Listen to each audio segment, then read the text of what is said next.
Querido irmão, querida irmã, graça e paz, meu nome é Jefferson Pereira e eu sou pastor efetivo da Igreja Presbiteriana de Tupã.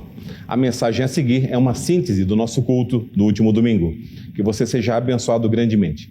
Caso você queira mais material como esse, você pode estar acessando www.ipbtupan.com.br. Que Deus te abençoe em nome de Jesus. Abra sua Bíblia, por gentileza, no Evangelho de Mateus, capítulo de número 16. Evangelho de Mateus, capítulo 16. Quero conversar hoje à noite com você sobre as 4 estações da jornada cristã. De modo simples, de modo breve, mas de modo precioso, de modo carinhoso, sobre aquilo que enfrenta aquele que conhece a Cristo e apaixonadamente não consegue nunca mais deixá-lo. Mateus, capítulo número 16, versículos 13 em diante. Diz assim a palavra de Deus: Indo Jesus para os lados de Cesareia de Filipe, perguntou aos seus discípulos. A pergunta de Jesus foi: quem diz o povo ser o Filho do Homem? Versículo 14, eles responderam: olha, uns dizem João Batista, outros dizem Elias, outros dizem Jeremias, ou ainda alguns dos outros profetas. Versículo 15, mas vós, continuou Jesus a dizer, quem dizeis que eu sou? Versículo de número 16, respondendo Simão Pedro disse, Tu és o Cristo, o Filho do Deus vivo. Versículo 17 diz assim, então Jesus lhe afirmou, bem-aventurado és, Simão Barjonas, porque não foi carne e sangue que te revelaram, mas meu Pai que está nos céus. Vamos orar? Deus Todo-Poderoso, Eterno e Misericordioso, Tua palavra é uma lâmpada ante os nossos pés e uma luz em nossos caminhos. Te pedimos aqui, Senhor, domingo após domingo. Te pedimos, Senhor, dia após dia, que essa santa palavra, as sagradas escrituras que foram deixadas, Senhor, para nós, para que pudéssemos ler, pudéssemos meditar, pudéssemos, Senhor, memorizar, que ela possa, Senhor, abrir e iluminar nossos sentidos, para que possamos entender de modo límpido, de modo santo, as Tuas promessas, Tuas advertências, Tuas orientações. E para tudo aquilo, Senhor, que entendamos, nos comova, nos transforme, nos converta. Não permita, Senhor, em nome de Jesus, que saiamos daqui da mesma maneira como entramos. Possamos sair daqui, Senhor, tocados pelo Teu Espírito, transformados pela Tua palavra, convictos de que breve Jesus voltará para buscar a sua igreja. Por isso, se conosco nessa noite. Assim, desde já agradecemos pela Tua majestade, por Jesus Cristo, nosso Senhor ressurreto. Amém. Queridos irmãos, Johann Baumgart, um teólogo alemão, escreveu a respeito desse trecho que aprendemos que não é suficiente conhecer as diversas opiniões sobre Cristo existentes no mundo. A nossa felicidade e vida eterna vem do fato de reconhecermos corretamente Deus e Cristo, aquele que Ele enviou. Desse modo, com base na confissão de fé que Pedro faz aqui, precisamos saber em que acreditar em relação à pessoa e ao ofício de Jesus Cristo. Pedro declara, Tu és o Cristo, o Filho do Deus vivo, que concorda com o que ele afirma em João, capítulo de número 6. Ele vai dizer, em nome de todos os apóstolos, Tu és o Santo de Deus, reconhecendo-o como verdadeiro Deus e o Filho do homem. Pedro se dirige a Cristo, tu, ou seja, você que agora e sempre se denomina Filho do homem, por ter assumido uma natureza humana real, você que nasceu lá numa manjedoura, como um frágil bebê, cresceu, ok, como uma criança normal, um adolescente. Você, filho do homem, também é filho do Deus vivo e, portanto, é também o Deus verdadeiro, essencial, eterno, natural e vivo. Além disso, Pedro também reconhece que existem duas naturezas diferentes na pessoa de Cristo, uma natureza divina e uma natureza humana. Assim como na estrutura do Antigo Testamento que demonstra a Arca da Aliança, fabricada tanto com ouro quanto madeira, mas ambos elementos constituíam somente uma arca e um propiciatório. Sobre seu ofício, Pedro afirma que Jesus é o Cristo, Jesus é o Messias prometido, o Rei e sumo sacerdote ungido. Diante da diversidade, esse é o termo do momento, né, irmãos? Diversidade de ideias, de culturas, eu gostaria de vos falar nessa noite sobre as 4 estações que passam aqueles que peregrinam por este mundo, servindo ao Senhor Jesus e cumprindo a sua Sagrada Escritura. Meu nome é Jefferson Pereira, eu sou filho de Olívio Pereira, eu tenho quase 50 anos. Minha família era uma família católica, apostólica romana, não praticante. E o meu pai tinha um excelente costume de todas as noites, às 18 horas, acender uma vela e ler um capítulo da única Bíblia que nós possuíamos. Eu era uma criança de 6 anos e eu via isso todos os dias. Meu pai ia na igreja uma vez por ano no máximo, por ocasião da Páscoa. E quando eu chegava perto da Bíblia, ele falava assim, ô, sai daí. Eu falava, pai, mas eu queria ver como é. Não, se você ler esse livro aí, você vai ficar louco. Essa era a tradição da minha família. E foi assim que eu cresci, vendo esse Deus assim. Quando eu me tornei adolescente, e eu já tinha no meu coração convicção da minha vocação, que eu tinha nascido para falar de Deus para os outros, eu fui chamado ao Exército Brasileiro. 62º Batalhão de Infantaria de Joinville, Santa Catarina. E aí você olha para mim e fala assim, e o senhor serviu, né? E o senhor foi lá e... Operações especiais, Pelopes, caveira maldita, bebeu sangue da galinha ali em jejum. O senhor foi... Aí saiu e tornou-se policial. No finalzinho, agora que você veio para cá, né? Não, irmãos, não deu. Eu cheguei lá e olhei para aquele psicotécnico e tudo que era de tiro eu não escrevia. Tudo que era de maca, de padiola, tudo que era assim, sabe, bem frágil, eu colocava um X. E o sargento me chamou e falou assim, parceiro, tem alguma coisa errada com você, amigão. Eu falei, por que, sargento? Porque você só colocou coisas que não tem nada a ver com o Exército Brasileiro. Você não quer servir o Exército? Aí eu falei, sargento, eu posso contar para o senhor um segredo? Claro, por favor, rasga teu coração aí. Aí eu falei assim, sargento, eu queria muito servir o Exército. Eu gosto muito, muito. Eu, tenho assim uma grande admiração pela força militar. Mas eu sou apaixonado por Jesus. E não faço nada sem Ele.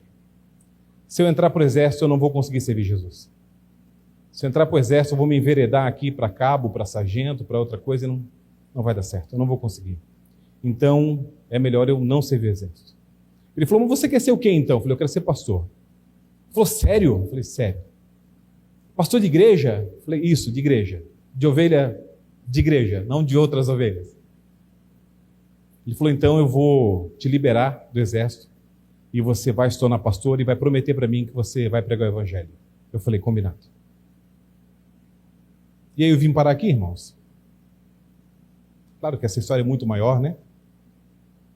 Nós fizemos, eu e a Deda, não está aqui, já está em algum lugar fazendo algo para Jesus, na última sexta-feira, 20 anos de casados. 2 décadas.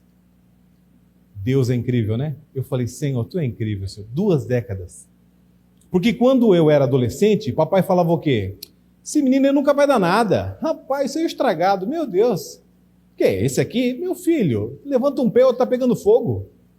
Eu escutei isso a vida toda. Vai casar é nunca. Feio desse jeito? Rapaz, virado em beiço, quando? Escutava isso sempre. Várias, infelicidades amorosas da adolescência, o rei do toco, o campeão, do vou terminar contigo. Falei, Jesus, o que eu tenho na minha vida, E aí um dia, Jesus falou assim, vou mudar a sua vida. Quando eu me entreguei para Jesus, no dia 6 de agosto de 1994, quando eu fui batizado nesse dia, Jesus mudou a minha vida. Puxa, pastor Jefão, o senhor nunca mais sofreu então, nunca mais chorou? Não, vou contar para você a verdade. Se os outros não te contam, eu quero te contar nessa noite como é que funciona. Pastor, como é que funciona? A primeira estação da jornada cristã chama-se identidade. Identidade. Observe na sua Bíblia, também projetado aqui no telão, Mateus 16:15. Diz assim: mas vós, continuou ele, quem dizeis que eu sou? Se eu fizesse uma entrevista aqui, pegasse aqui uma visitante, uma pessoa especial para o meu coração, falasse: Bruninha, quem é Jesus para você? E Bruna já com o seu rosto vermelho, ruborizado: ai pastor, meu Deus, nunca mais volto. Se eu perguntasse para você: filho, quem é Jesus para você? Nós teríamos várias respostas, porque dependendo do seu relacionamento com Deus, você tem uma resposta. Talvez você diga assim: pastor, é uma força, pastor, é uma historinha da carochinha, pastor, isso aí é um método para o senhor poder colocar esse terno aí e ter aquela livina lá, entendeu, lá fora. Pastor, é o Filho de Deus. Pastor, é o meu Salvador. Pastor, é a minha esperança. Pastor, é o meu melhor amigo. Primeira estação que nós passamos no cristianismo é a identidade. A identidade está ligada com o chamado, com consciência, com convicção. Versículo 16 desse mesmo capítulo fala assim: respondeu Simão Pedro: tu és o Cristo, o Filho do Deus vivo. Em João, capítulo de número 1, versículo 40 a 42, conta assim o Evangelho de João: era André, o irmão de Simão Pedro, um dos dois que tinham ouvido o testemunho de João Batista e seguido Jesus. Ele achou primeiro o seu próprio irmão, Simão, a quem disse: achamos o Messias, que quer dizer Cristo. Versículo 42, e o levou a Jesus. Quando Jesus viu Simão, disse: tu és Simão, o filho de João, e tu serás chamado Cefas, que quer dizer Pedro. Vou te chamar de um outro nome. Vou mudar o teu nome. Você era chamado antes, Jefferson, de fracassado, de medroso, de covarde. Você era chamado antes de alguém que não ia dar nada na vida. Vou mudar o teu nome. Vou mudar a tua história. Vou te dar uma outra identidade. E essa identidade, meu amado irmão, minha amada irmã, fala de relacionamento. Primeira epístola de João, capítulo 4, versículo 15, fala que aquele que confessar que Jesus Cristo é o Filho de Deus, Deus permanece nele e ele em Deus. Isso se chama relacionamento. Seu namoro não vai bem? Sua vida acadêmica não vai bem? O colégio é uma tristeza? Em casa você só briga? Empurra o prato, fala assim: que é isso, mãe? Veneno! Deixa eu falar para você nessa noite. Jesus pode mudar isso. É só ter relacionamento com ele. Segundo ponto é que 1 João 5,5 fala: quem é o que vence o mundo, senão aquele que crê ser Jesus, o Filho de Deus? Vitória sobre as dificuldades desse mundo. A importância da identidade é saber que eu sou vitorioso. Por mais que meus olhos naturais não vejam, eu sou mais do que vitorioso por meio de Cristo Jesus. E isso não se compra, não se vende, não se empresta. Não sei se você já teve essa oportunidade, permita-me te provocar. Você passa na frente de uma vitrine de uma confeitaria e tem ali um bolo Prestígio. Bolo Prestígio. Tem ali um bolo de chocolate, um bolo brigadeiro. Tem ali o famoso bolo de abacaxi. Abacaxi, bolo de abacaxi, está ali também. E aí você começa a olhar o bolo e fala assim: que gosto tem? E você chega para a moça, a atendente, e fala assim: moça, esse bolo aqui, que gosto tem? Olha, seu Jefferson, o de abacaxi tem gosto de abacaxi, o de Prestígio tem gosto de coco, e o de chocolate já diz o nome, né? Não, mas não tem uma informação mais específica, mais profunda? Pastor, compra uma fatia. Senta aqui, queridão. Come a fatia do bolo. Aproveita, pega uma coca 2 litros. Não, muito. Pega uma coquinha 600, né? Experimenta. A identidade faz com que eu diga para você: experimente Jesus. Experimente andar com Ele uma semana, experimente andar com Ele um mês, experimente dizer assim: Senhor, vamos fazer um teste, eu e o Senhor. Olha, escutei aquele pastor barbudo, careca, conversar lá comigo naquela noite, só eu e o Senhor aqui, no secreto. Será que o Senhor consegue mudar essa história caótica aqui? Será que o Senhor consegue endireitar? A segunda estação na vida, na jornada, na peregrinação do cristão, chama-se decisão. Abra aí Mateus capítulo de número 4, versículo 17, por gentileza. Mateus 4, versículo de número 17. Esse trecho do Evangelho de Mateus mostra Jesus de um modo muito dinâmico. Jesus não parava, né? Voltando para a Galileia. E daí por diante passou Jesus a pregar e a dizer: arrependei-vos, porque está próximo o reino dos céus. Puxa, pastor Jefferson, o senhor teve essa mesma fala agora há pouco na liturgia, foi? Arrependei-vos. Versículo 18, caminhando junto ao mar da Galileia, viu ele dois irmãos, Simão, chamado Pedro, e André, que lançavam as redes ao mar, porque eram pescadores. E então Jesus faz um convite, e esse mesmo convite ecoa através dos séculos para mim e para você. Ele fala assim: olha, vinde após mim. Vinde após mim. Por que após mim, irmã Cilei? Porque ele vai na frente mostrando o caminho. Diogão, por que após mim? Porque ele pega pela mão. Eu sou o caminho, a verdade e a vida. Ninguém vem ao Pai senão por mim. Ele nos pega pela mão. Ah, pastor, que chato, nossa, pegar pela mão.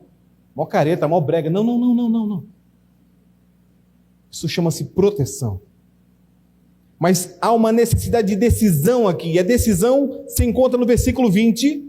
Então eles deixaram imediatamente as redes e o seguiram. Eles não fizeram contas. Espera aí, Jesus, só um pouquinho. 2 côvados mais 2 côvados, mais um éfa de farinha. Não. Imediatamente eles ouviram o chamado e decidiram.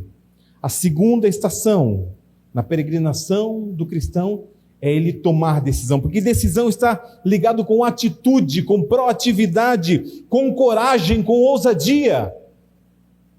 Nós evangelizávamos um morador de rua, certa vez em Joinville, um catador de reciclável, e ele possuía 2 dentes no máximo, um lateral direito e um zagueiro esquerdo aqui embaixo. Assim. E ele abria a boca assim com dificuldade, havia uma baba, uma liga que estava na boca dele, você olhava aquilo e falava: Senhor. E a gente chegou e falou assim: olha, Jesus te ama. Jesus pode mudar a sua vida. E aí ele falou assim: vocês têm alguma coisa para mim? Tem um chocolate, uma balinha? E um amigo nosso possui uma balinha. Não, tem a balinha de hortelã aqui, querido, ó. Vai te ajudar nesse momento. E aí ele colocou a balinha de hortelã e a gente começou a evangelizar e falar sobre Jesus. E mais uma vez um de nós disse assim: rapaz, Jesus te ama. Ele falou assim: Jesus me ama? Ama, a gente também te ama. Vocês me amam? Ama. De verdade, de verdade. Então chupa a minha bala.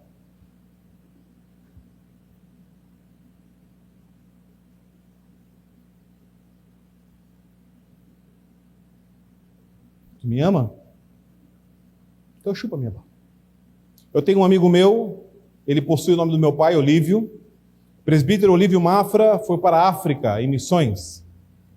Estando na África em missões, assentou-se em uma tribo, pessoas também à beira da miséria, recebendo ali comida, recebendo ali ajuda social. Sentou-se perto de uma vozinha. Vó Noemi é jovem, perto da vozinha. Vozinha assim, sabe? Centenária. Vozinha, mesma situação dentária.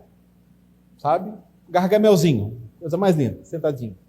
E então, foi distribuído carne. Carne é algo muito raro naquele momento, pobre e miserável.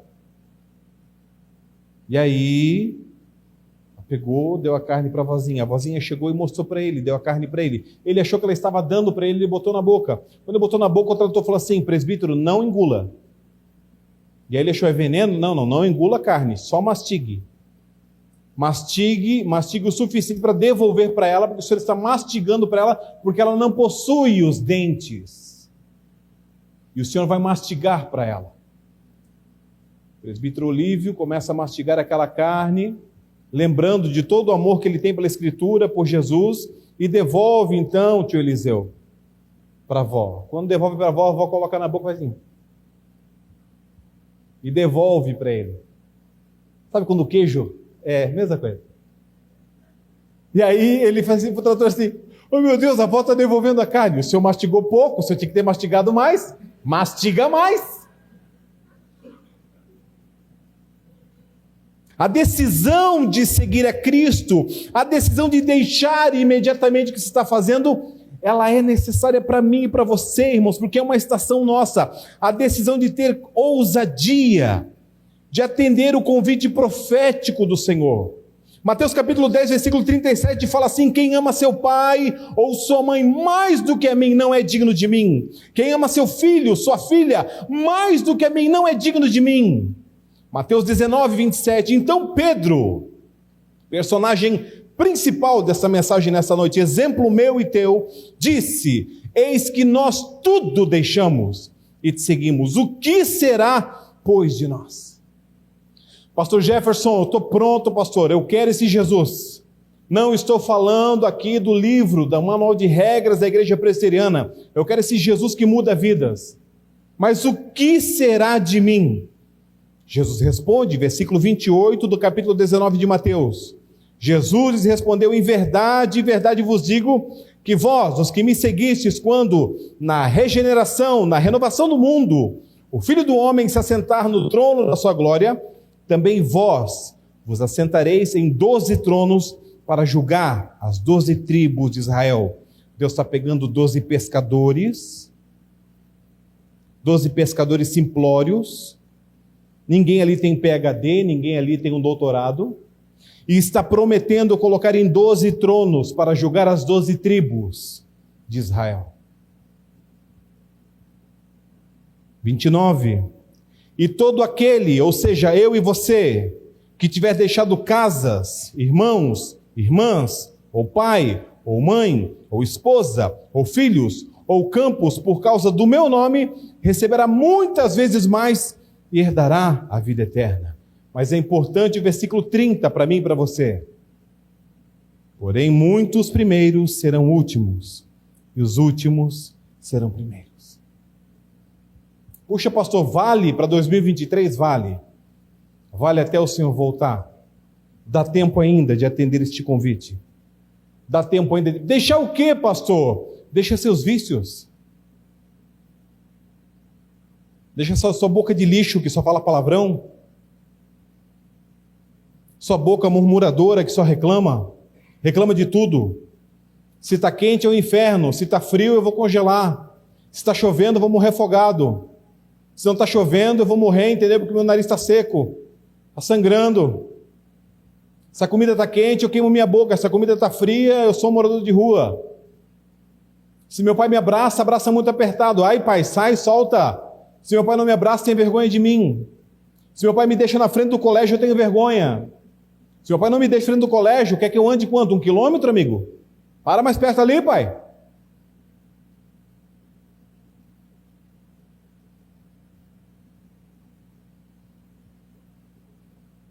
Deixe essa convicção ilusória que você tem de que você não precisa de nada nem de ninguém.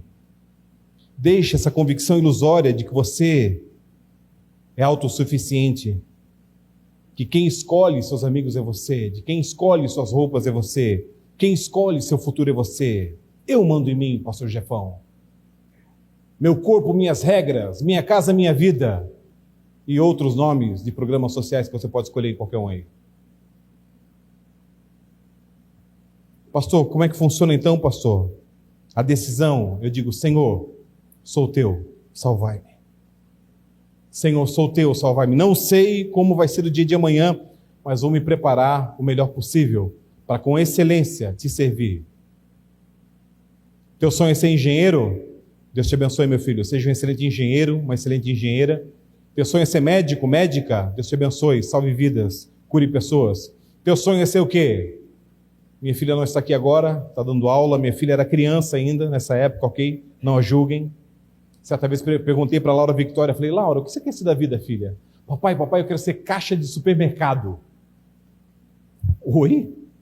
Caixa de supermercado? Sim, papai, sim. É um emprego maravilhoso, papai. Por que, filha? Papai, você passa as compras, sorri para todo mundo, e eles vão para casa contente, com várias coisas gostosas na bolsa. Sacolas cheias de coisas boas, papai. independente do seu vocacionado, independente dos seus sonhos, tenha Jesus em primeiro lugar, decida-se por Ele. Convide-o a estar com você. A terceira estação na vida, na peregrinação do cristão, é a negação. Abra aí Lucas, capítulo número 22. Lucas 22. Lucas 22. Versículos 31 a 34, primeiro. Negação. Puxa, pastor, negação. Isso aí é negativo, né? Já diz o nome, negação. Lucas 22, 31, também projetado aqui. Simão, Simão, eis que Satanás vos reclamou para vos peneirar como trigo. Versículo 32, eu, porém, Jesus dizendo, roguei por ti, para que a tua fé não desfaleça. Tu, pois, quando te converteres, fortalece os teus irmãos. Ele, porém, respondeu, e a Bíblia não diz aqui, eu insiro ousadamente, quase de modo pecaminoso. Ele, porém, respondeu de boca dura, de pronto, arrogante, Senhor, estou pronto a ir contigo tanto para a prisão como que para a morte. Eu sou o cara, Senhor. Ai, Jesus, meu nome é Pedro. Meu nome não é mais Simão, o Senhor trocou meu nome. Que é? Versículo 34. Mas Jesus lhe disse, afirmo-te, Pedro, que hoje 3 vezes negarás que me conheces. Versículo de número 54 até o 61, por gentileza. 54 até o 61. Vamos até o 62. 54, então, prendendo-o, levaram e introduziram na casa do sumo sacerdote. Pedro seguia de longe. Começou a ficar ruim. Começou a azedar o leite. Prenderam Jesus, adentraram para ele para um outro lugar, um outro local. Pedro de longe, agente secreto. Longe. Não queria mais ficar perto, não estava mais pronto para a morte, pronto para nada. 55, e quando acenderam fogo no meio do pátio e juntos se assentaram, Pedro toma lugar entre eles, fazendo tudo o que é contrário ao Salmo de número 1, assentando-se na roda dos escarnecedores, comungando do mesmo fogo dos pecadores. Entre mentes, uma criada, uma serva, vendo-o assentado perto do fogo, olhou para ele e disse, ei, esse aqui também estava com ele. Versículo 57, mas Pedro negava, dizendo, mulher, não o conheço. Pouco tempo depois, vendo o outro, disse, também tu és dos tais. Pedro, porém, protestava, homem, eu não sou homem. Versículo 59, e tendo passado cerca de 1 hora, outro ainda afirmava, dizendo, também este verdadeiramente estava com ele, porque também é galileu. Mas Pedro insistia, homem, não compreendo o que dizes. E logo, estando ele ainda a falar, cantou o galo. Então, voltando-se o Senhor, fixou os olhos em Pedro, e Pedro se lembrou da palavra do Senhor, como lhe dissera, Pedro, hoje 3 vezes me negarás, antes de cantar o galo. Então Pedro, saindo dali, chorou amargamente.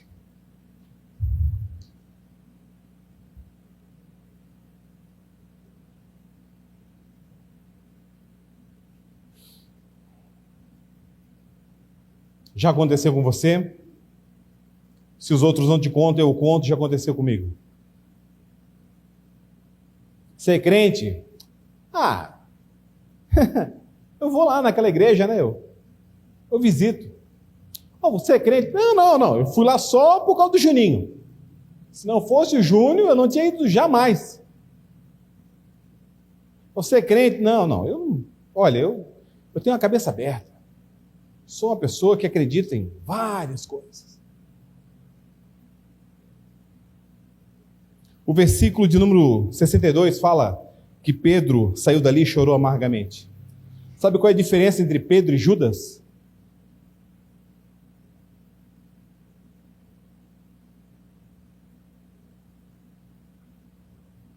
Pedro não recebeu nada para negar Jesus, fez de graça. Judas recebe uma grana. Judas, quando vê o mal que fez, bate nele um profundo remorso. E ele tenta devolver o dinheiro, ele tenta desfazer o negócio. Ele tenta fazer qualquer coisa, ele tenta enforcar-se, não consegue. Judas não morre enforcado. Judas coloca uma corda no pescoço, se pendura, mas a árvore, não suportando, cai seu corpo de um precipício e ele então morre. Pastor, qual é a diferença de Pedro e Judas, de Pedro e de Jefferson? É a quarta e última estação. Chama-se restauração. Abra aí João, Evangelho de João, capítulo de número 21, por gentileza.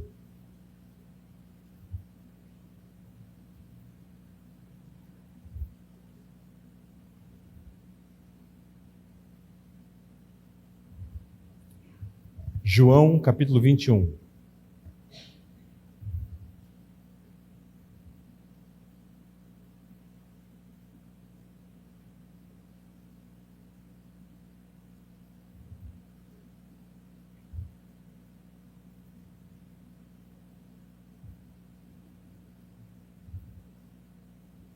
Jesus já foi crucificado, Jesus já ressuscitou, e depois disso, diz o versículo 1, tornou Jesus a manifestar-se aos discípulos perto do mar de Tiberíades.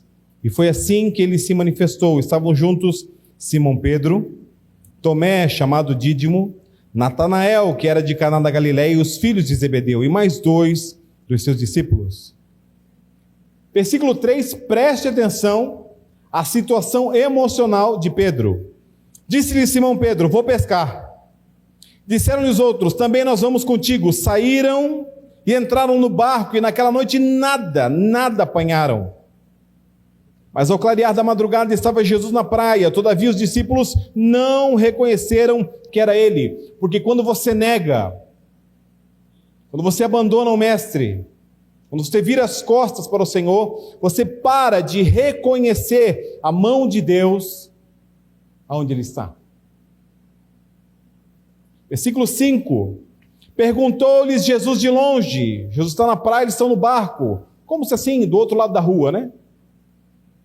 Filhos, tendes aí alguma coisa de comer?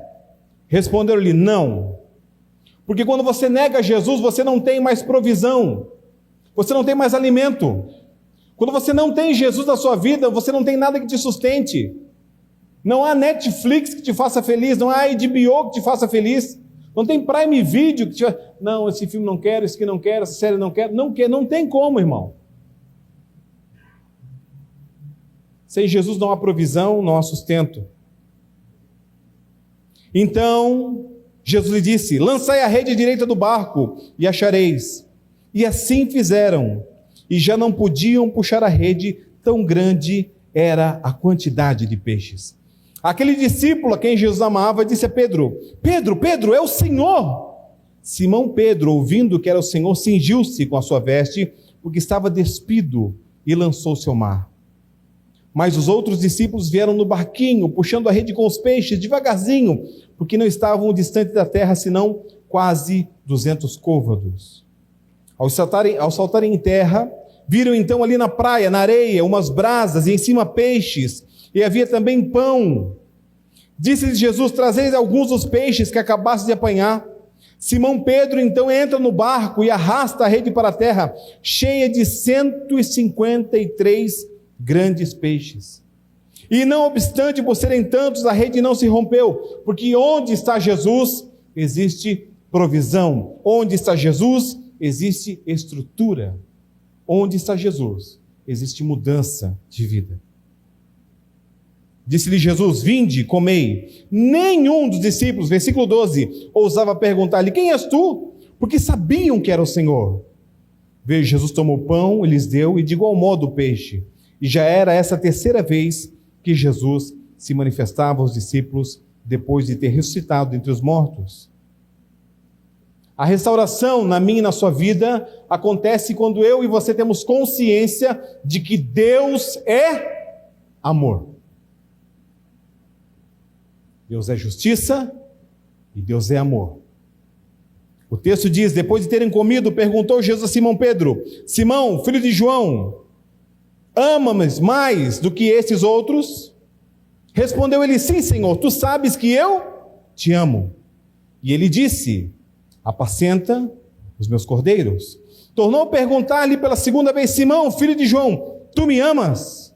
E ele respondeu: sim, Senhor, tu sabes que eu te amo. Disse-lhe Jesus: pastoreia as minhas ovelhas. E pela terceira vez, Jesus lhe perguntou: Simão, filho de João, tu me amas? Pedro entristeceu-se por ele ter dito pela terceira vez: tu me amas? E respondeu-lhe: Senhor, tu sabes todas as coisas. Tu sabes que eu te amo. E Jesus lhe disse: apacenta as minhas ovelhas. Quero perguntar para você, irmãos, e concluo minha mensagem. Concluo propositalmente, deixando em aberto as aplicações para que você, em teu coração, em tua mente, as procure.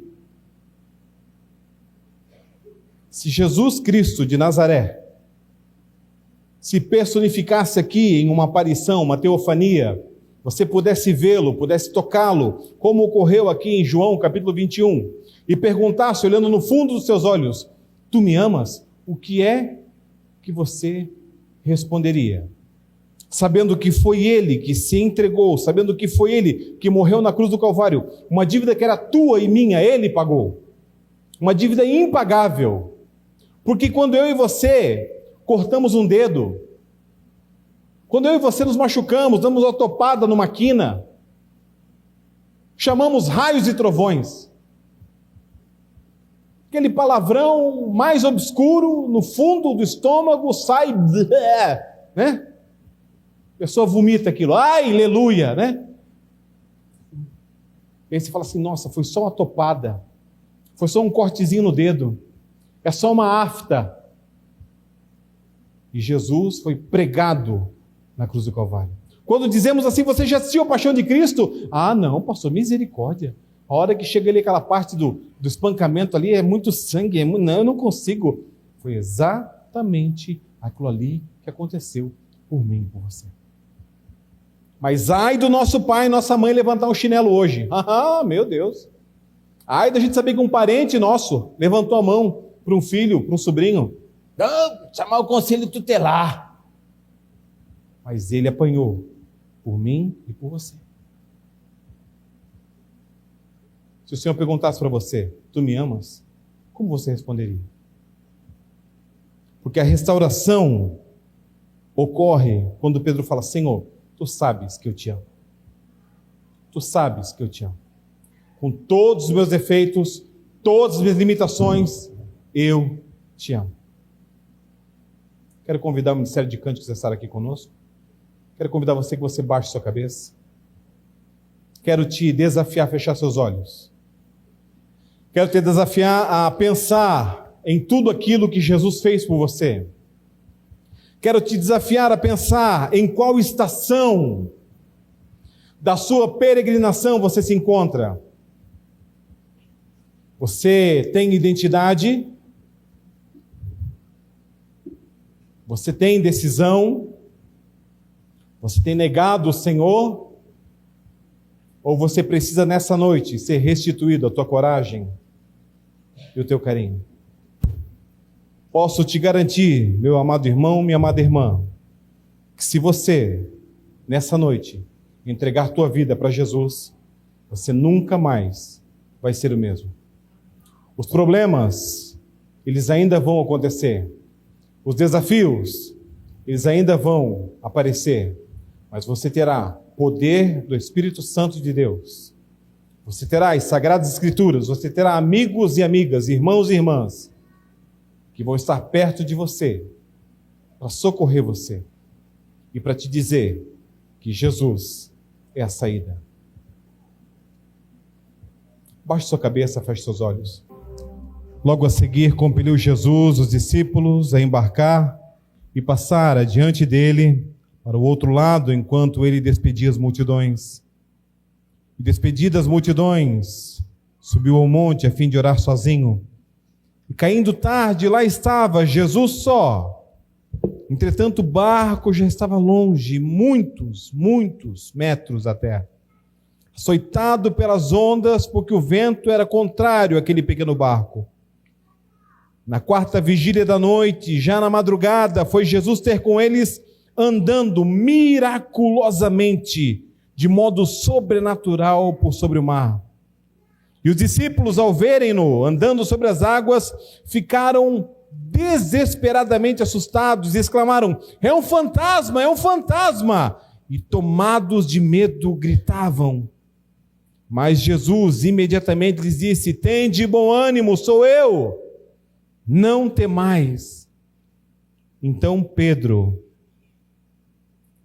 aquele que sabia o seu nome, a sua identidade, Pedro, aquele que sabia como decidir e quando decidir, Pedro, aquele que tinha proatividade, Pedro, aquele que reconhecia, tinha relacionamento com Deus, Pedro, aquele que um dia negaria Cristo, Pedro, aquele que um dia seria restaurado, disse: se és tu, Senhor, manda-me ir ter contigo por sobre as águas. Observe que não foi Jesus que disse: olha, vem, Pedro.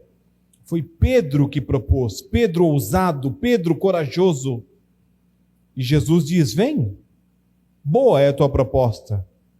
E Pedro, descendo do barco, andou por sobre as águas de modo sobrenatural e foi na direção de Jesus. Infelizmente, Pedro começou a olhar para a força do vento, Pedro começou a olhar para os relâmpagos, Pedro começou a olhar para as ondas e teve medo. E começou a afundar, gritando: Senhor, salva-me!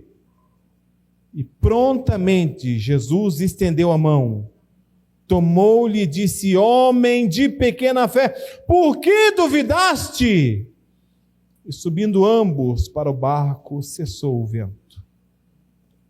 Meu Deus e meu Pai, nós oramos hoje a Ti, no final desta mensagem, confessando, Senhor, que nós queremos andar por sobre o mar. Queremos andar por sobre os problemas, queremos andar por sobre as dificuldades, mas, Senhor, nossos olhos, quantas vezes se colocam nos desafios, nos problemas, e perdemos o Senhor de vista. Quantas vezes temos negado o Teu nome, negado a Tua igreja, negado que Te conhecemos? Para nós Tu é somente uma história, para nós Tu é somente uma lenda, um mito. E quando começamos a afundar em problemas, quando tudo vai mal, nós gritamos: Senhor, salva-me. Senhor, salva-me.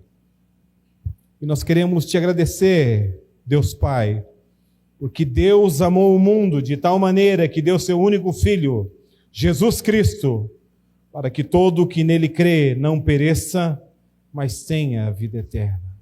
Nós queremos Te agradecer, ó Senhor Jesus, por estar sempre com Tuas mãos estendidas, por tomarmos pela mão para nos levar até o Pai. Queremos Te agradecer ao Espírito Santo de Deus, que convence do pecado, da justiça, do juízo, bem como também nos convence, nos mostra e nos ilumina sobre todas as benesses, todos os bens, todas as coisas boas que existem em ser cristão. Proteção, carinho, acolhimento, comunhão, família. Muito obrigado, Senhor. Nesse momento, Senhor, eu convido meu irmão e minha irmã a entregar a sua vida a Ti, Pai. Não é se tornar membro da Igreja Presbiteriana, mas tornar-se membro do povo de Deus. Dizer: Senhor Jesus, escreve o meu nome no livro da vida. Deus, salva-me, modifica a minha história. A Igreja Presbiteriana de Tupã se coloca à disposição do Teu filho e da Tua filha para auxiliar em tudo aquilo que for necessário. Mas, Senhor, que haja nessa noite decisão por Ti, atitude, consciência de que sem o Senhor nada somos. Oramos agradecidos em nome de Jesus e a Tua igreja diz amém.